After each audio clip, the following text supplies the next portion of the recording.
નમસ્કાર દર્શક મિત્રો, આપ જોઈ રહ્યા છો અર્થ પડકાર ન્યૂઝ. તેરા તુજકો અર્પણનું તદર્થ ઉદાહરણ પૂરું પાડતી Mahisagar police. Bakor police station વિસ્તારમાં થોડા દિવસ અગાઉ ઘરફોડ ચોરીની ઘટના બની હતી.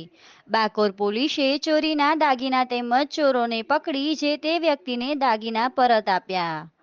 બાકોર પોલીસે સઘન તપાસ કરી 4 જેટલા ઇસમોને અટકાયત કરી સોનાના દાગીનાની રિકવરી મેળવી પરિવારને પરત કર્યા.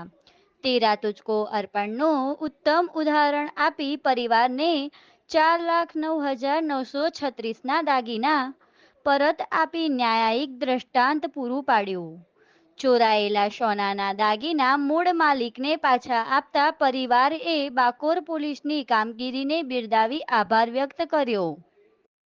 સોનાના દાગીના મૂળ માલિકને સોંપી સેવા, સુરક્ષા અને શાંતિના મૂળ મંત્રને મહીસાગર પોલીસે સાર્થક કર્યું. રિપોર્ટર નિમેશ શર્મા, લુણાવાડા.